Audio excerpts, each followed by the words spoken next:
Salut à tous! Alors, imaginez un jeu de zombies où pour une fois le but c'est pas de survivre, mais de dévorer.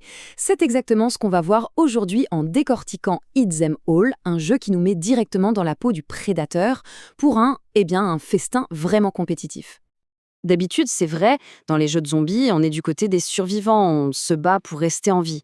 Mais là, Eat Them All renverse complètement la vapeur. Il pose une question toute simple mais géniale. Et si, cette fois, c'était nous, le zombie? Mais attention, le vrai truc, le voilà. Ce n'est pas du tout un jeu coopératif.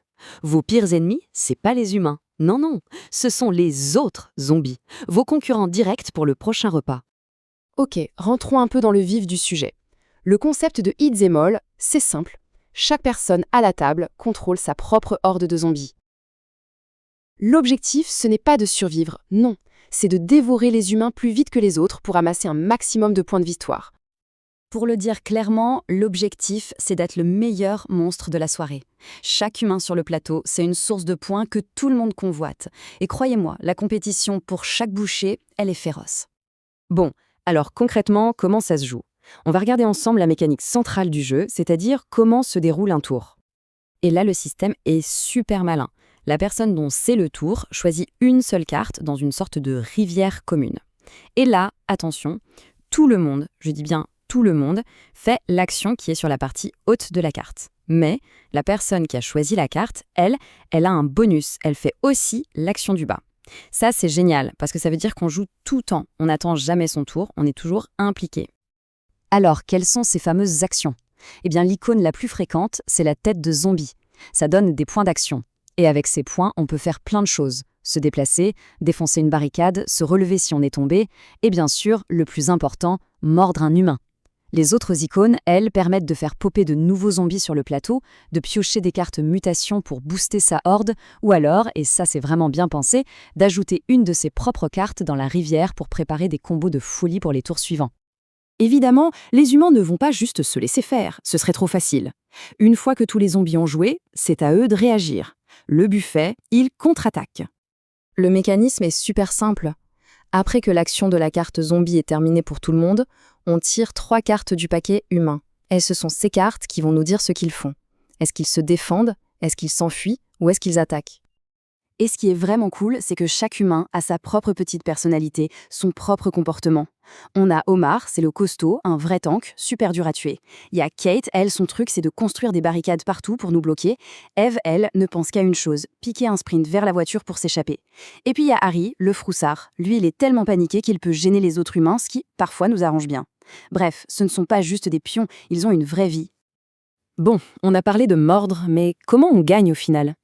C'est là que toute la stratégie devient, disons, savoureuse.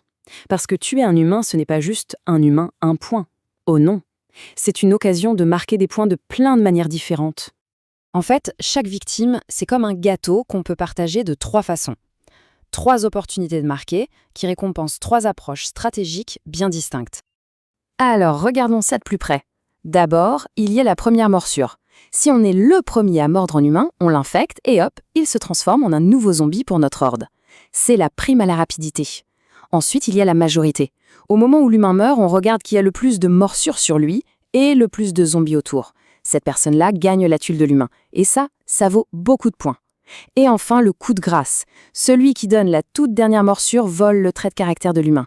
On gagne des points et un pouvoir spécial en plus. On peut donc choisir sa stratégie. Être le plus rapide, le plus nombreux ou le plus opportuniste. Et attendez, ce n'est pas fini. Chaque jeton de morsure qu'on place pendant la partie, même si on ne tue pas l'humain, nous rapporte 1 point de victoire à la fin.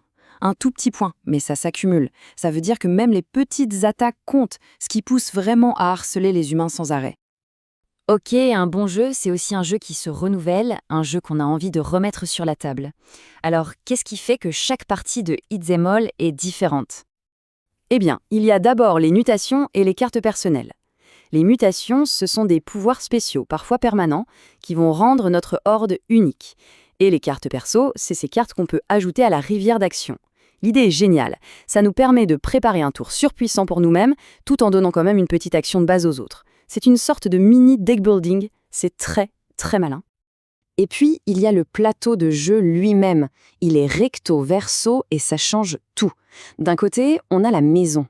Là, c'est une ambiance super claustrophobe. On doit défoncer les portes, les fenêtres. C'est du combat rapproché très tendu. Et si on retourne le plateau, on se retrouve dans le cimetière. Là, c'est un grand espace ouvert, une chasse à l'homme, enfin, une chasse à l'humain, où la stratégie, c'est d'empêcher les survivants de s'enfuir. 2 salles, 2 ambiances, comme on dit. Au final, tout le dilemme du jeu est là. Est-ce qu'on va jouer un peu en équipe pour rabattre cet humain super résistant ? Oui, sûrement. Mais il ne faut jamais, jamais oublier une chose. À la fin, il ne peut y avoir qu'un seul alpha, un seul monstre qui aura le mieux festoyé. Et la question c'est, est-ce que ce sera votre horde ou celle de quelqu'un d'autre ?